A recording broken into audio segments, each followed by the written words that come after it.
You go this way and it goes back the other way. Yeah, same thing with me. Yeah, okay. All right, cool, man. Hello, everybody. Welcome to episode 2 of the Jiu-Jitsu Times podcast. I am your host, Kevin Bradley, joined as always by Kevin Gallagher. And we're here to break down the goings-on in MMA and Jiu-Jitsu since the last episode. And oh boy, there's been a lot. We're going to obviously talk about the BMF title. That was a massive thing. But before that, it's a sad day for Jiu-Jitsu because it's been revealed that Jiu-Jitsu doesn't work. I don't really have a thing to go to on the screen, but Derrick Lewis on the undercard of the event. He was in really bad shape on the ground. He was fighting. I forget who he was fighting, but he was fighting. It was a Russian. It was like a Sambo champion, so right. Like a super good ground dude, submission game, and he was locked into an Americana, I think twice, and both times he just stood up. Yeah, that Americana was cringeworthy. I remember watching it and thinking to myself, "Wow, he's definitely going to tap." I thought he was going to get up. I thought he was going to get submitted for sure. Particularly because Americanas normally only work when you have a massive human being on top of you, because you don't really have a lot of points of contact, and it's fairly easy to roll out and do things against the counter Americana. But when you have someone as big and large as that Russian guy was, I can't remember his name, and on top of that is some kind of a Sambo practitioner or high-level Sambo practitioner, I thought for sure Derrick Lewis was going to tap to that Americana, and he was just holding out and trying to look tough. But apparently he has shoulders that twist like a 13-year-old little girl. So he was able to maintain the pressure from that and get back up to his feet again.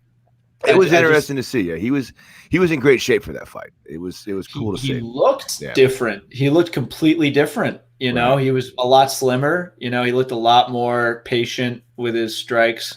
I just looked it up. It's Blagoy Ivanov, Mr. Ivanov. Nice. Apologies. Your takedowns are great. Yeah. And I'll coming from as someone who doesn't do a super huge amount of no-gi, and I play even less mount in no-gi.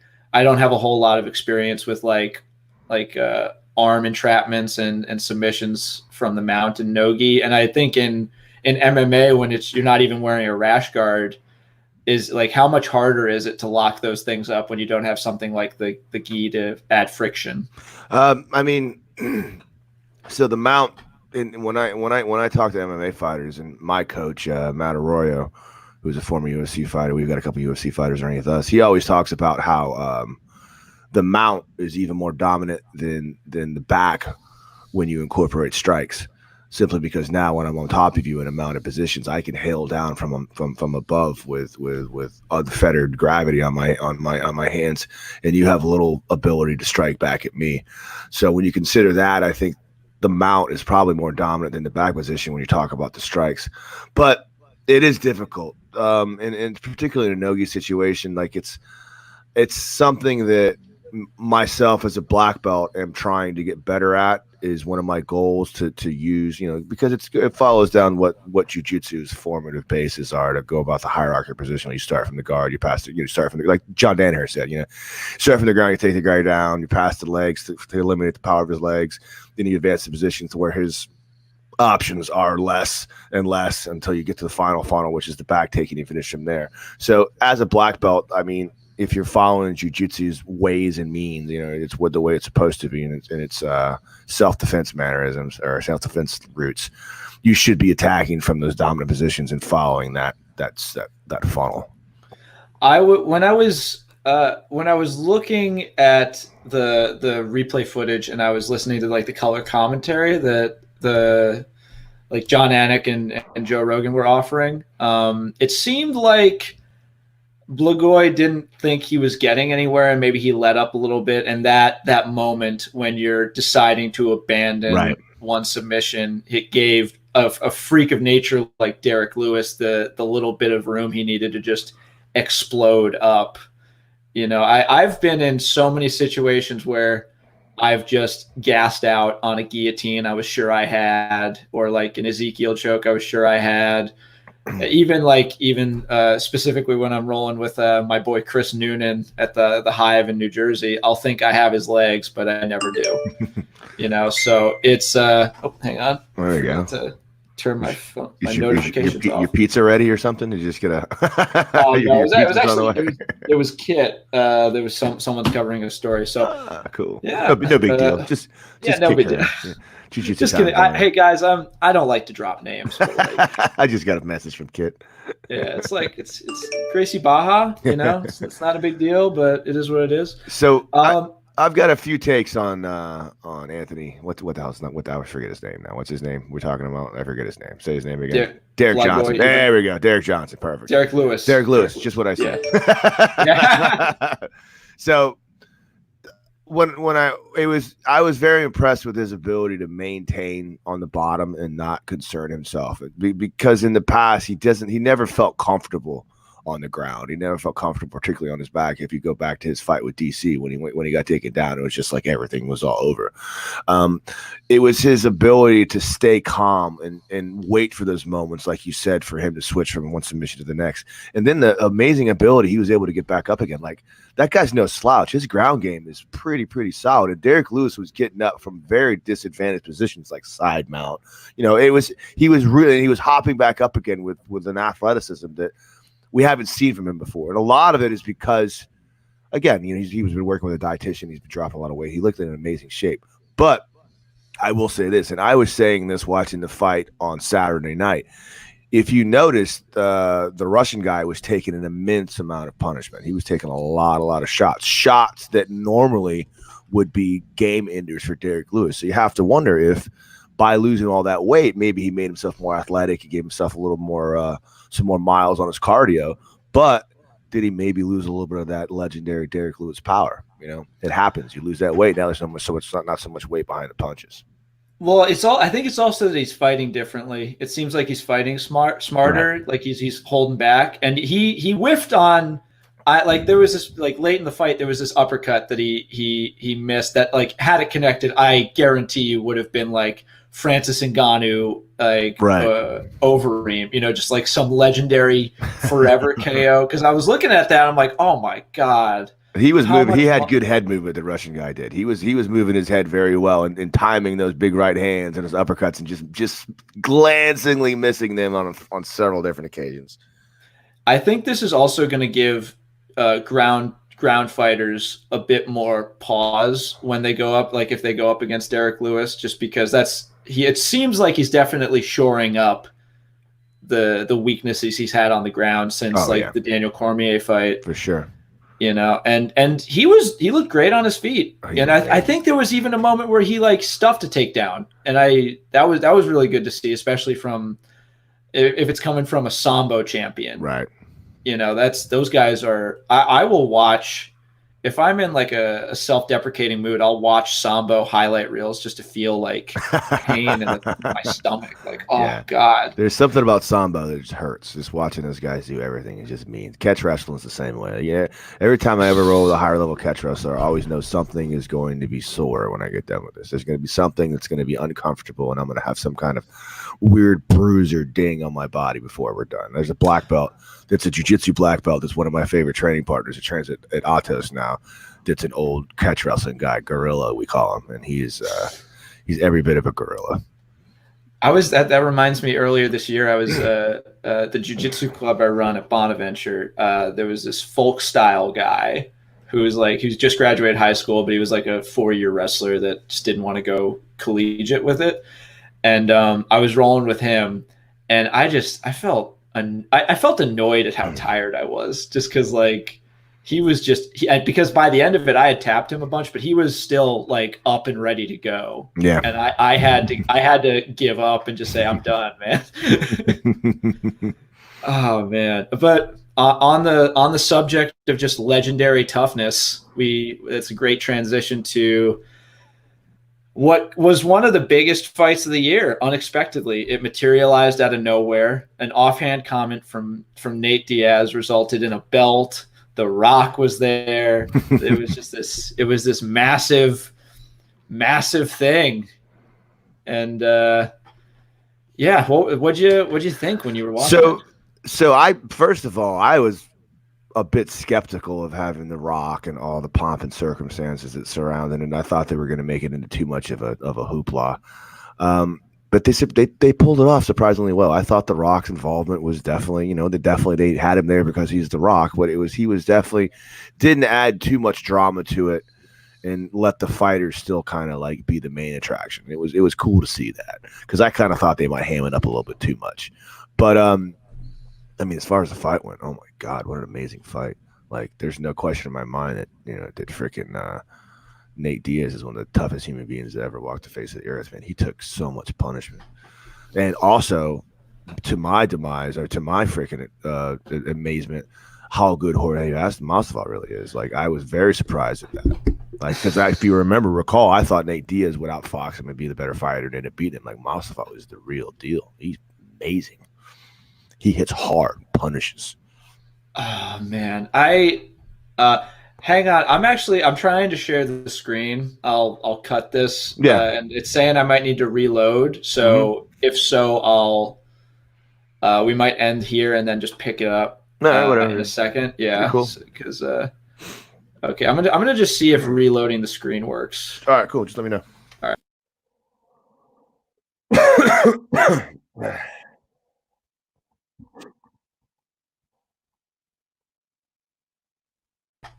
Okay, it didn't look like we lost anything there, so I'm just gonna.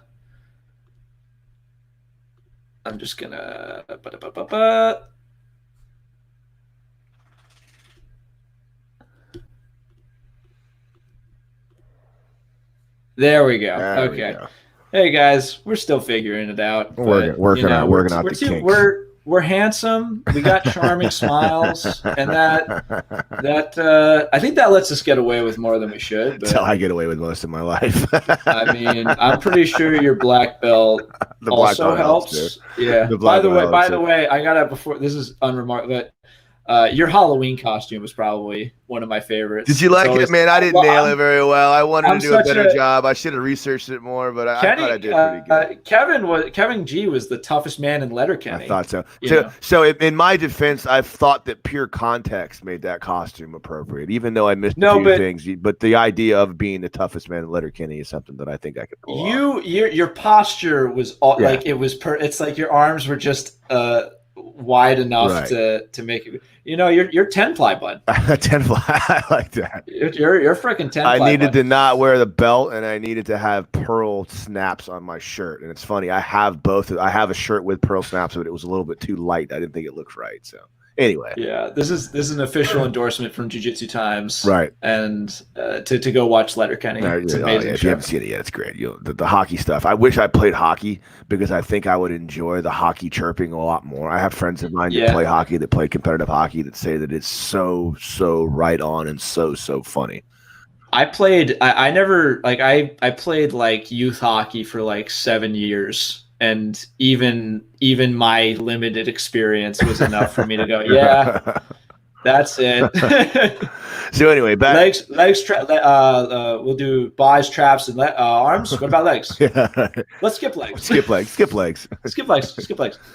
So okay, the one thing that's 100% sure about that fight on Saturday night is Jorge Masvidal is the real deal. Like, that was an amazing performance he put on, and he deserves all the credit for getting that win, because even though it was stopped by a cut, like, he caused that cut through the massive amounts of abuse he was putting Nate Diaz through.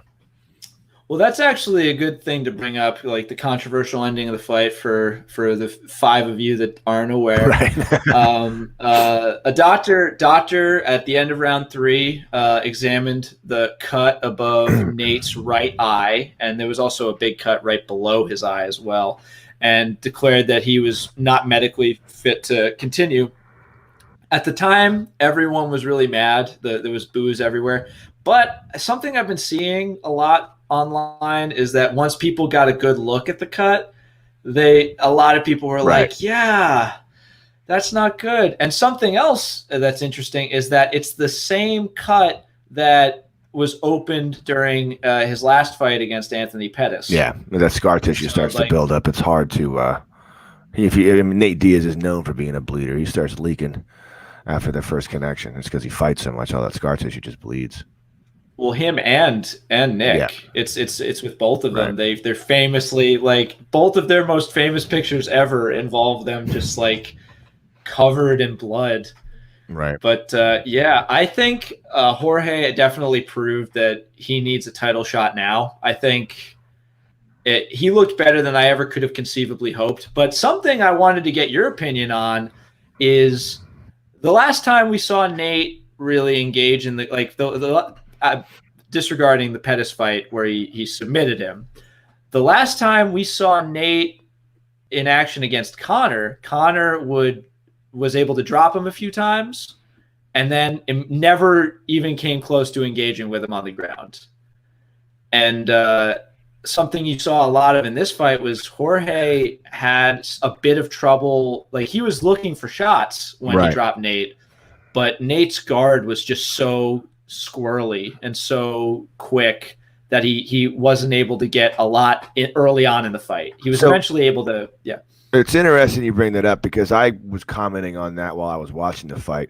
One of the perks of Nate Diaz being the submission artist that he is, and as a jiu-jitsu being as respected as he is that he allowed to now recover when people make giant knockdowns on him. So like, because people are so concerned about his jiu-jitsu, even when he's hurt, they get a knockdown on him and he could sit on his butt and just throw up kicks and now recover in a manner that most fighters would not be able to do because people are so afraid to go on the ground and engage with him.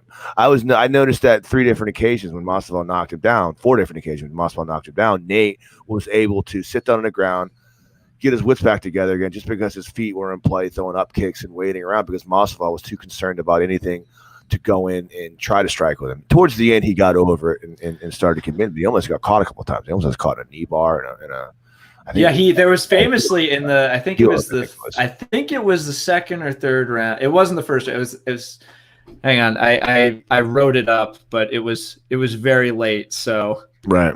Forgive me. All right. Did your article? Yeah. Well, I was the only one that had nothing to do at 1 in the morning. 1:30 in the morning, exactly. It was 1:30. Right, I was so tired and the adrenaline had worn out. All right, Diaz, second time takedown.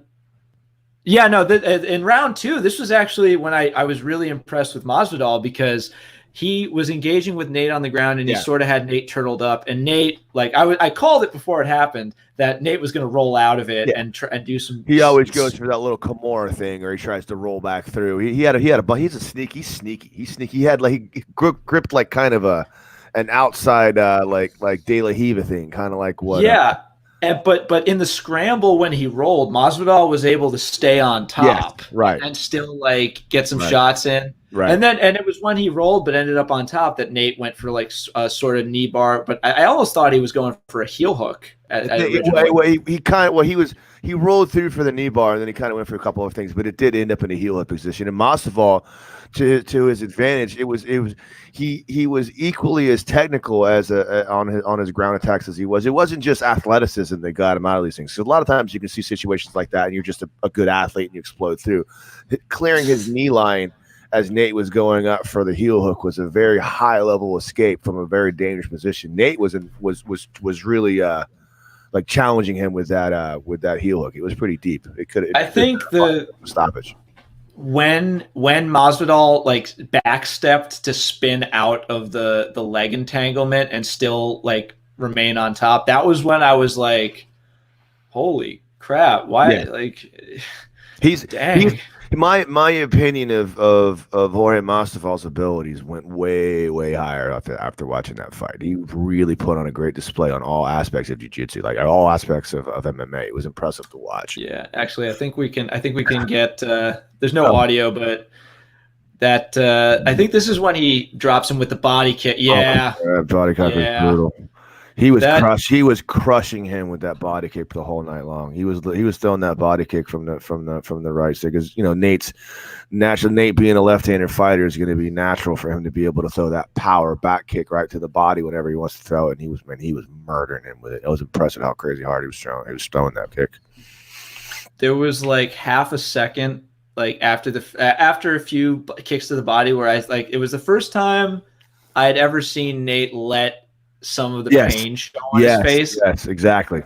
And it was very surreal just because in my head, I'm thinking, no matter who wins, Nate's not going to look hurt. He's going to look damaged, but not hurt, if that makes any sense. Right. Like his skull will be torn off and he'll be leaking brain matter, but he won't like look like he's hurt. Yeah, Masvidal was putting so much into everything he threw at him. He was landing with such heavy shots on Nate. Super heavy shots. I get so nerdy about this, and you can blame the journalism language degree that I had to earn from college, but it felt like I was watching a myth being born. Yeah, it was an amazing fight. Like the Askren fight, the Till fight, like the Askren fight was incredible. Right. But it was so incredible and like so confined that it was all you could almost make the you could almost make the argument that it was like 1 in a million chance. Right. Mm-hmm. But this was such a remarkable thing to see that I don't mind that I had to stay up until 3 a.m. writing it. No, I mean, I think that Masvidal has solidified himself as possibly the next darling of the UFC. This could be a big thing for him. That fight was so impressive. He looked so good in that fight. He could be positioning himself for really, really big things. Who would you most like to see? I guess like it's either going to be Kamaru or Colby that he ends up facing. Yeah. I think that's the general consensus. Which do you think is a better matchup? But then also, which do you think is a better spectacle? Probably Kamaru, simply because he'll try to stand and strike with him a little bit more. I think Covington's just going to grind him out and take him down. And it's I don't know how well his wrestling will hold up to a fighter like that, if he'll be able to maintain. Because, Nate's the perfect matchup for him, because Nate's going to stand there and bang. He's not going to try to work hard to take him down. He's not going to be a big wrestling thing. It's going to be a striking match, because that's what Nate wants. If he goes against Kamaru will try to keep it a striking match, but if he gets dinged up too much, he'll just go back to his bread and butter. Covington's going to have no part of his striking. He's just want to go take him down and grind him out like he does everybody else. Well, didn't he score in his last fight with Lawler, didn't he scored a massive number of significant strikes, and a lot of those were from takedowns, admittedly. Right. But he was looking good on the feet.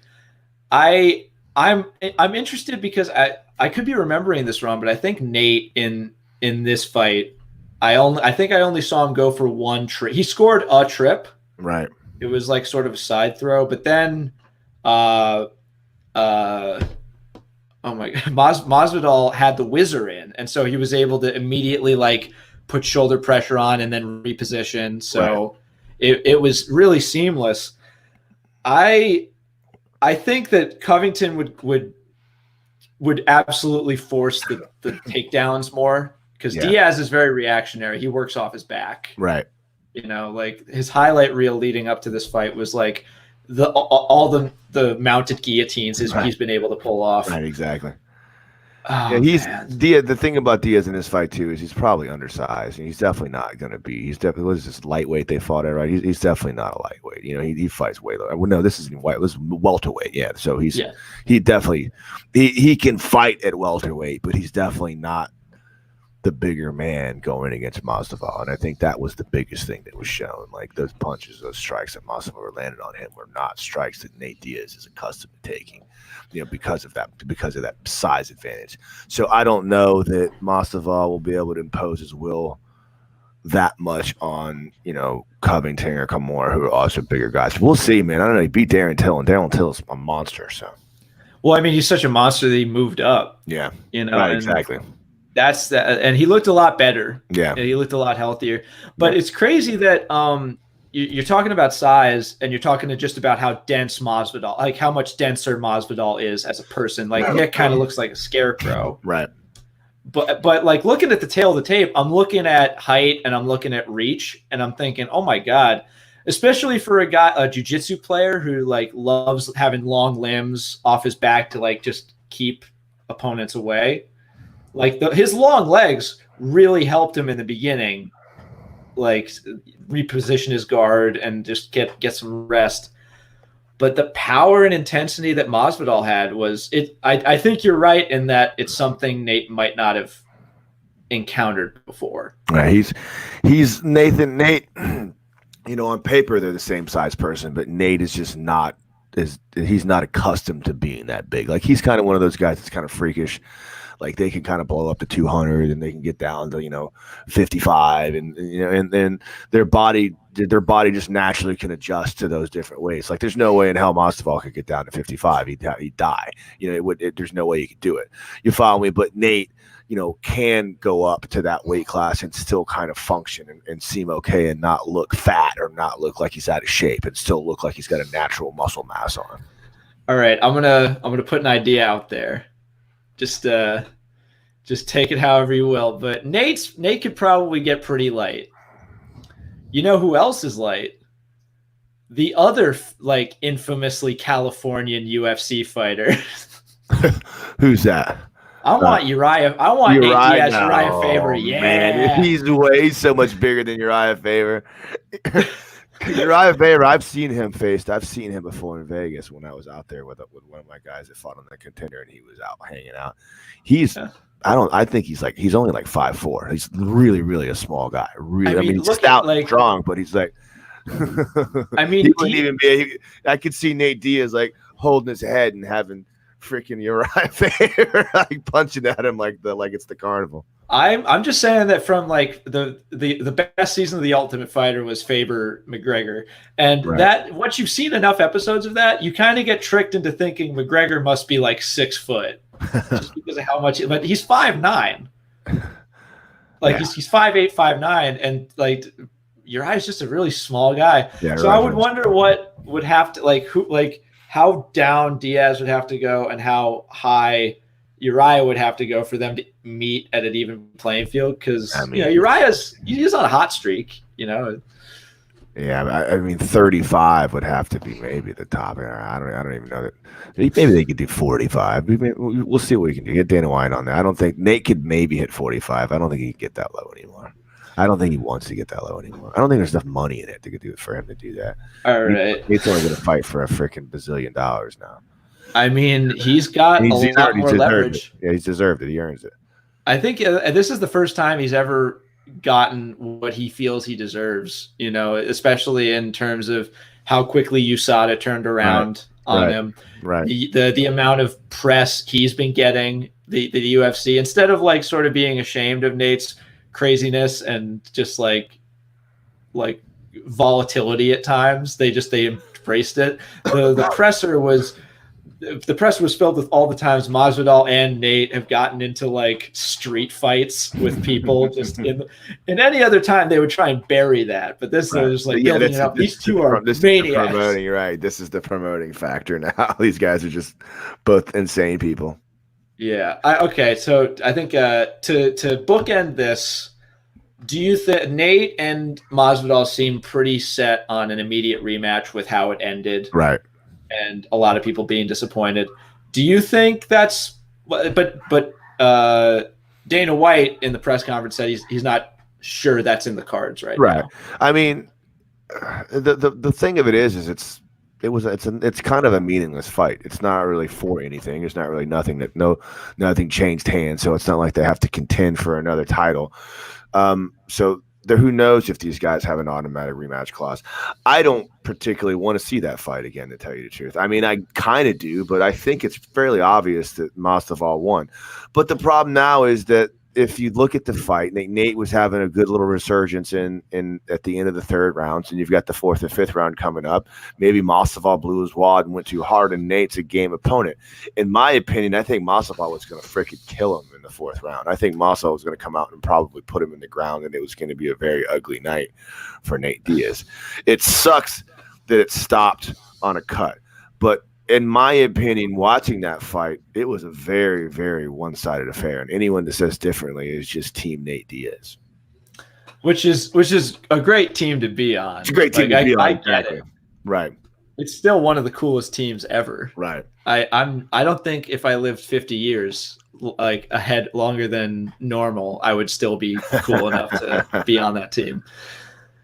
But yeah, I think if it had gone when you think about 10 minutes, that's how long this fight could have feasibly gone on for longer. Right. And that's the only thing that's sad about that is we don't get to see that because that fight was so amazing to watch. And Nate was starting to come back. You know what I mean? And you never know. Nate is a special athlete. Maybe he gets it back. Maybe he gets a second win back. He comes in there. Masvidal makes a mistake, and maybe Nate capitalizes on it. But from what I was seeing, it didn't seem like that. It seemed like that was a slimmer of hope that we all kind of could have seen. But it also could have been Masvidal just completely annihilating Nate Diaz in the fourth round and really hurting him. Potentially the only thing I will ever have in common with either of the Diaz brothers is that I used to be a much more of a distance runner. Like I did varsity cross country, and my dad trained me for my first marathon. Like this was like 4 or 5 years ago. And his big thing was just the mentality of keeping a steady pace, even though you can go faster, and making sure you have negative splits, which is when your second half is faster than your first half and not losing anything. Mm-hmm.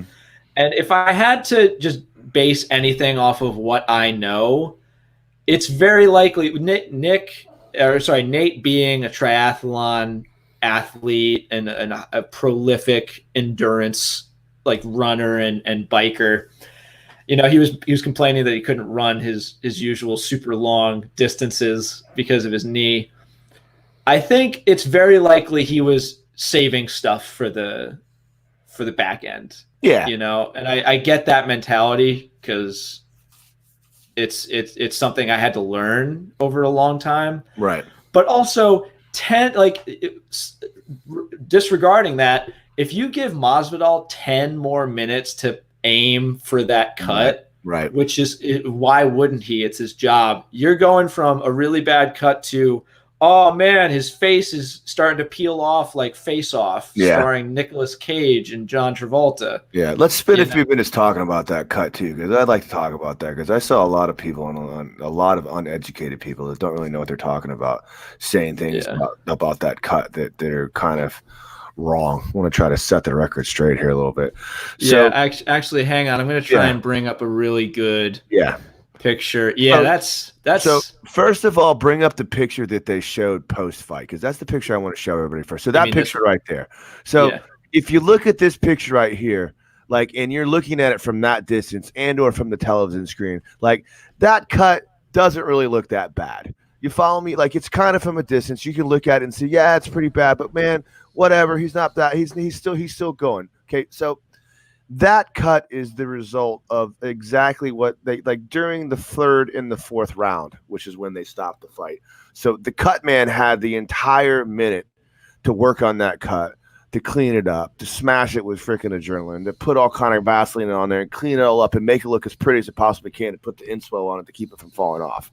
Right. So this cut doesn't look like what it looked like at the end of the third round. So if you look at another picture, it's another picture where you can see where it's actually bloody and it's spliced all open and you can see the freaking eyeball. That's the way that people should look at the cut. So this one over here up in the top right, maybe if you pull it up. This one. Hey, I'm gonna scroll down. Yeah. Oh, this is what you were talking about of they're closing it up and filling it with. So that's their job to make it look passable. So a couple different things. First of all, the cut was all the way down. Look at that thing. That thing looks like roast beef. So as you looked at the cut, it went all the way down into probably about half an inch away from the actual end of the eyelid. So where the eye closes shut, the cut started from the top of the eyebrow and went all the way down and around into almost into the tear duct. So if Masvidal lands with one more solid shot and that cut opens up another half an inch, all of a sudden, just like you said, from the tear duct up until the top of the eyebrow, that piece of skin has nothing holding it together, which means Nate Diaz's face starts to fall off. So now you look at the cut right here when you go from here. Look how close it is to the inside of his eyelid. It's that's the frightening part. Anyways, just when you think about it, and that thing was all open. Yeah. And there's if you think about 10 more minutes of just that being open, how much it could have just gone all the way down his cheek or something. It could have damaged his eye. Well, if that eyelid falls off, I mean, I'm no doctor, but that's pretty much the entire eyelid falling down off the top of your eye. That's not good. You don't need that. You don't want that in your life. I mean, Michael Bisping has proven that Right. you can lose an eye in MMA. You know, there's that infamously, if you like a month ago, I think he popped his eye out. Eyeball out, right? His face, Yeah. glass eye. Like he's just like he's been fighting with that. You know, that's why he wears the glasses in all the interviews. Right. With like GSP. I can guarantee you two things. I can guarantee you that the referee looked at that cut in between the second, or the doctor looked at that cut in between the second and the third round and looked at Nate, and if not told him, at least thought to himself, okay, this is Nate Diaz. He's going to get one more round to go out there and try to get something done, and then I'm stopping this thing because that cut is really, really bad. I guarantee you they wouldn't stop it in the second round, but they knew it was going to start a riot, so they let it go one more round. The doctor had already made up his mind he was going to stop that fight. The doctors in New York State Athletic Commission are very good. They've been doing fight. They do lots and lots of boxing. They have been doing it for years and years and years. So, like, as far as the stoppage goes, and people whining about the cut not being bad, Nate Diaz should have done this, and he was going to win that fight. Like, no, the cut was horrible. I mean, listen, I was talking with my coach Ed, and he really summed it up pretty well. And that's, you can't leave it up to Nate Diaz, because Nate Diaz would let his skull cave. He would let his skull cave in. Of course. That's what the referees and the doctors are there for, to protect the fighters from themselves. Because this guy doesn't want to quit. There's no way Nate Diaz is going to quit. You'd have to shoot him. He's not going to quit. You got to kill the guy. But we don't want him to die. That's what the doctors are for. That's what the referees are for. Hey, Nate, sorry, you can't die tonight. Yeah, I don't want you, Nate. You can't. We don't want you please. Yeah, you're so cool. You're so cool. Don't die. You're too cool to die. Please. So, do you want to talk a little bit about Kenny Florian? Yeah, we gotta talk about our boy Kenny Florian, aka every role Al Pacino has ever had. That role, him doing Al Pacino and Heat is the funniest thing. Have you ever seen that before? You're talking about with the Vinny Magalhaes. So as Hanato Laranja and him do. Yeah, exactly. They often recreate movies with Al Pacino. Vinny Magalhaes. Because he just does, truthfully, one of the most spot-on Al Pacino impressions I've ever heard.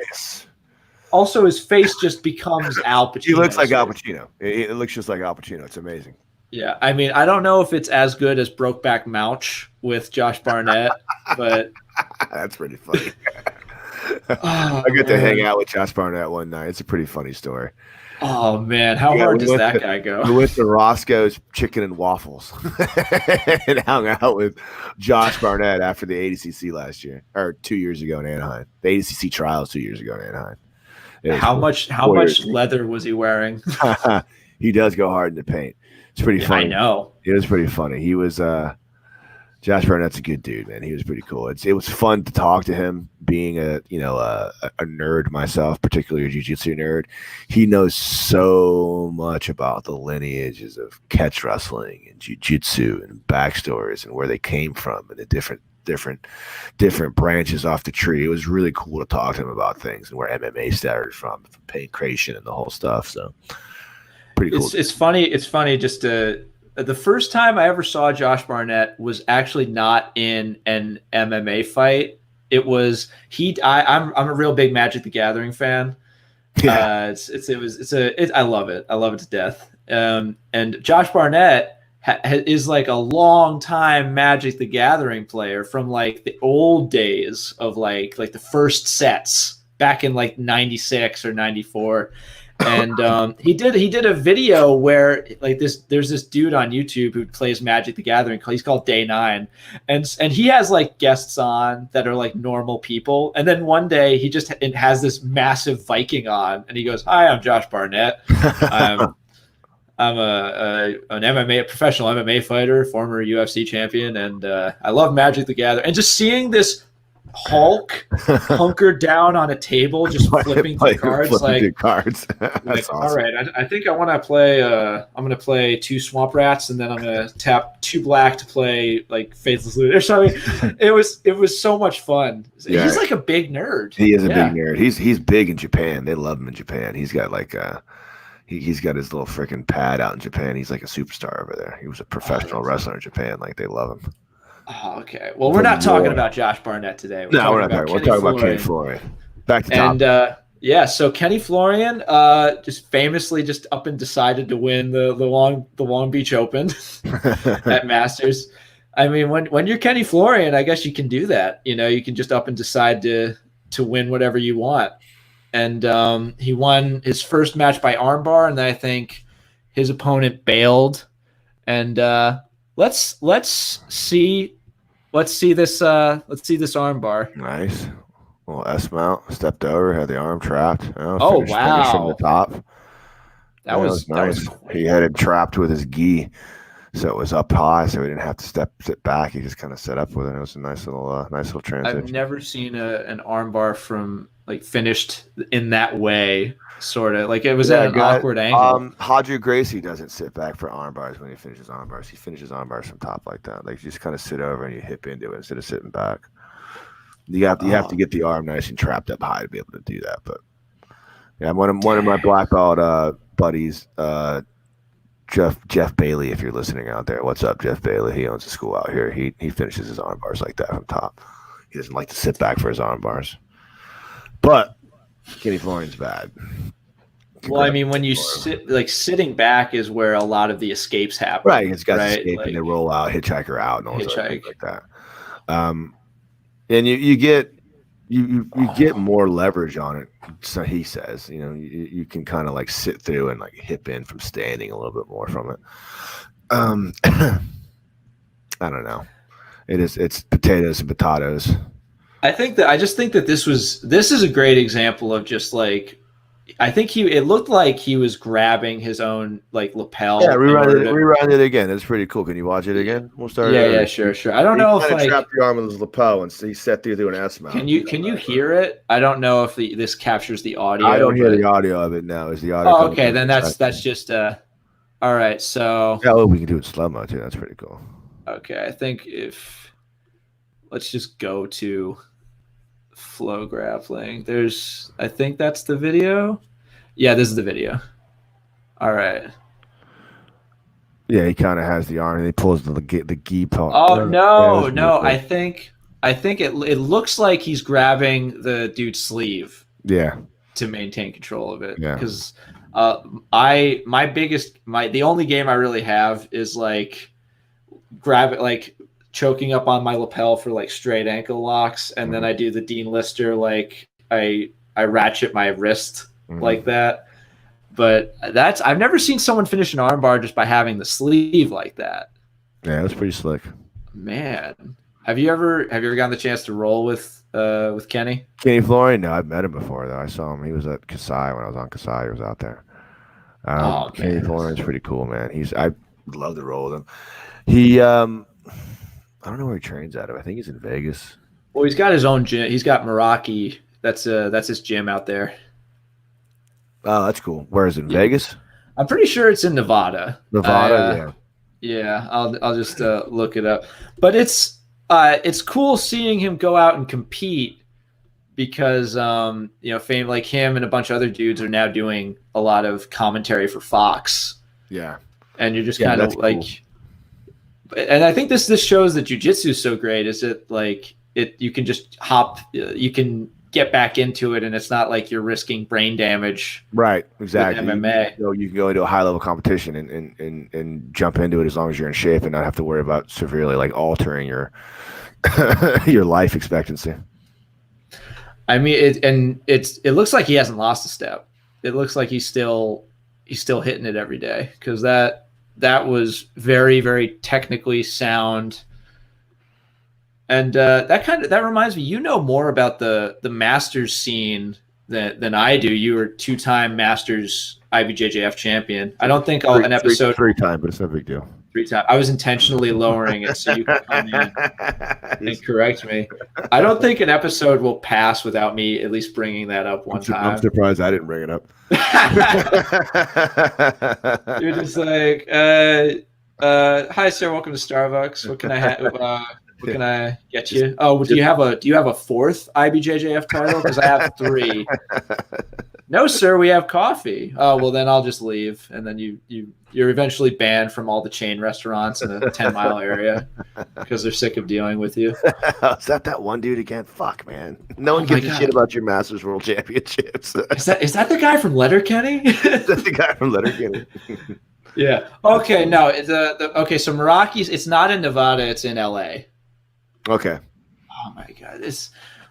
Along with, like, everyone else, LA seems to have like the most concentrated group of jiu-jitsu schools outside of the tri-state area. That's what I was going to say about winning the Long Beach Open is that you're right there in the thick of things. Like there's a lot of really good jiu-jitsu in Long Beach, a lot of really good old men jiu-jitsu practitioners. So if you won that invitational, you did pretty good, man. Yeah, I don't know if I don't know if he's looking to get into like the competitive scene anymore, but I didn't read the article at all, but he had his kid with him when he took the picture, and it said something. Yeah. About his kid. So I'm assuming maybe he wanted his kid to see him win something. I mean, who knows? Maybe there was some kind of motivation behind it along those terms. How does it feel that tiny child will probably be able to murder all of us by the time she's 12? Yeah, exactly. She's surrounded by it so much that it's gonna sink in. Yeah. Kenny Florian's a little too good looking. It's kind of distracting. He is a good looking man. I mean, he's no Kevin Gallagher, but like no, but he has that very like exotic, like angular Latino face. He's kind of got like a Roman profile. Yeah, exactly. Very exactly. Very like sculpted. Yeah. Oh man. Well, that's kind of where the last thing I kind of wanted to talk to you about is something that we ended up bringing up in our test episode that was lost due to technical difficulties. And that's just gi jiu-jitsu. And you had some very, I think, unique thoughts on it that I don't see talked about a lot. And there's always like the gi versus no gi and which one's better. But you seem to think that gi jiu-jitsu as a whole is sort of on a decline. Well, I mean, I don't know. I'm trying to remember what in the context I spoke of that when we spoke before. I don't think the gi jiu-jitsu is on decline. I just think the guys just don't want to train the gi. I think that there's this perceived notion that training the gi is boring and training the gi is this and training in the gi is just leads to just holding on to grips and not wanting to advance the position. But the reality of it is like, boring jiu-jitsu is boring jiu-jitsu no matter what. I mean, if you're training in gi and you just want to hold on and pass the guard and not go for anything, it's what you're going to do. If you're training the gi and you just want to hold on and not go for anything, that's what you're going to do. But if you're training in the gi and you want to fight for submissions and try to work to advanced position, look for the finish, you're going to do that. Same thing if you're training in no gi, you're going to look for the submission and so on and so forth. So it's sad to me because it seems to me that people are losing interest in the gi because they have that preconceived notion that the gi equals boring. But I mean, I love training in the gi. I don't train in the gi as much as I used to, and I go back and forth in this. So next week I might actually talk to you and tell you that I hate training in the gi. But as of right now, I mean, we're losing you. Oh, sorry about that, man. No worries. I just wanted to get something. This is like, if I had to codify one thing that will always keep me training gi, it's this bad boy right here. That's all pretty those cool, man. For all those that don't know, Kent Peters of Supernatural Survival Gear makes absolutely insane tie-dyed gis. That's so awesome. Yeah, I have a friend of mine that will tie-dye a gi for you. If you bring her your white gi, she'll put it in the tie-dye for you and do the thing for you. Yeah, no. So But I mean, I love training the gi. I think that real jiu-jitsu guys will tell you that real jiu-jitsu is only in the gi. I don't necessarily believe that, but I mean, I would like to not see gi training die. I think guys that just train the gi solely in the gi are making a mistake. They should train in no gi too. But You know, when we train our lower belts, well, I always train them in the gi, and I feel like that's a necessity. I think the guys should learn how to do jiu-jitsu in the gi, and then they can kind of branch off from there. I just feel like if you're doing jiu-jitsu, you should learn how to do it in the gi. That's just the way I feel about it. I think it's a great way to ease people in, just because, and I could be completely wrong here, so let me know. But it feels like there's more. You have more control points. Like there's more stuff for you to do in terms of just feeling like you're doing something, and like you have more things to grab and hold on to and feel like you're in control of. Right. So that for me that feels safer.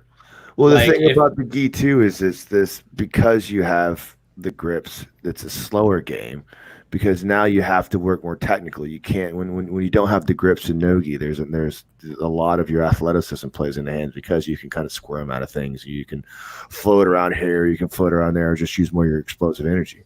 When you're training in the gi, you can't use that as much because the grips hold you down. So you have to fight in an intelligent manner, more intelligent manner anyway. So what you're saying is Gordon Ryan isn't the GOAT until he wins. No. I would. That's another tough question. I always talk about. I've wrote some amazing pieces about Gordon Ryan. I think he's amazing. I think he's quite possibly the sole reason that jiu-jitsu right now is on the explosive pattern that it is right now. And I tell you that, I say that all the time. I don't always enjoy Gordon Ryan. I don't think that I appreciate some of the ways he has gone about doing things, but there is no doubt the effectiveness of what he's going about. I wish he wouldn't put so much political shit up, but hey, you know what? The kid's gonna do what he wants to do.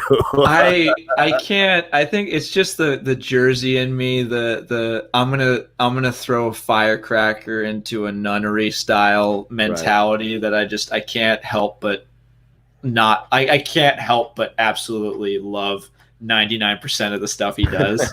And I think he's fueled by the fact that there are so many entrenched dudes that just hate him so much. Yeah. Because he's not from an honored family with like a strong lineage, and he's a guy, he's a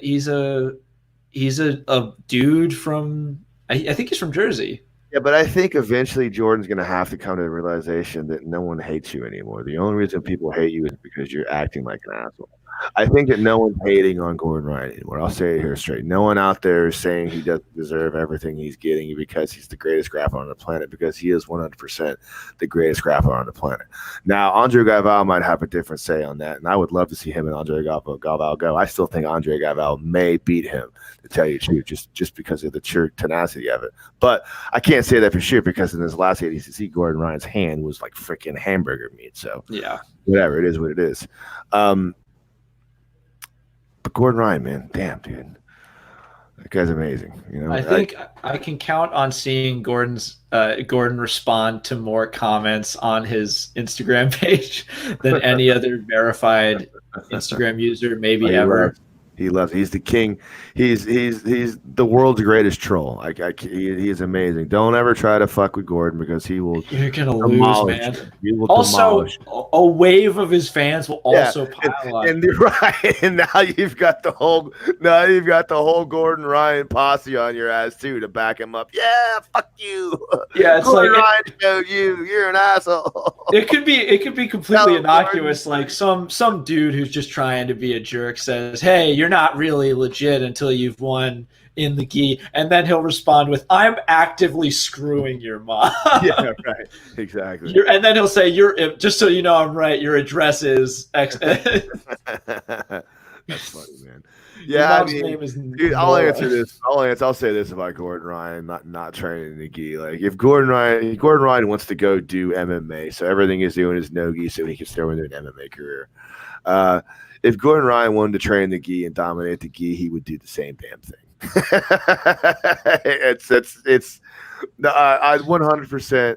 I have no doubt in my mind, if Gordon Ryan dedicated himself to training in the gi for the next 3 years, he would go out and win the world's in gi, just like he does in no gi, because he's that talented of a kid. I feel like he's probably like Bobby Fischer, where he could probably his brain is such that he could just do problem solving for a living. And well, he's like he's like he's like John Danaher's like autistic little fucking like superhero that he just like points in the right direction and molds and tells him exactly what to do, and freaking Gordon just goes, "Okay, John," and just goes out there and makes it done. John, I need you to, I feel like if Donaher said, "Hey, Gordon, could you go ahead and make a two-state solution for Israel right now?" He'd probably be like, "Tight, I'll figure it out. Yeah, I'll figure it out. I'll at least throw something out there for you. Yeah, I'll figure out a solution, and if the haters don't if they want to follow it, they'll follow it." But all props to Gordon Ryan and John Danaher. I love that kid. I mean, look at him. He's look at him right here. Like look at him, bro. He's a freaking monster. He's just absolutely. Oh man, he's such a ripped boy. Yeah. All right. Well, I think that's a solid point to end just on Gordon Ryan's nipples. I think the guy that does his tattoos is like up for an award or something. Really? Yeah, because he's got some good ink. Yeah, cool. Jordan's got some good ink, dude. I got this tattoo I'm getting on my arm is badass, dude. Really? But I saw some like outlines. Yeah, I had more done with it on Saturday. You can't really see, but yeah, let me. Yeah, you can't really see it. Okay, yeah, it's there. It's gonna be cool. Of course, yeah, it's cool. badass. It's all traditional, man. My guy is super good. I'm super excited about it. Anyway, peace out. I feel like eventually I'll figure out. I'll get the stones to find the first tattoo. Just because I think I'm the hardest one. Almost every jiu-jitsu guy I know has like a bodysuit at this point. It's funny. Your first tattoo, you're always super insecure about, so you want it to make it have super deep meaning.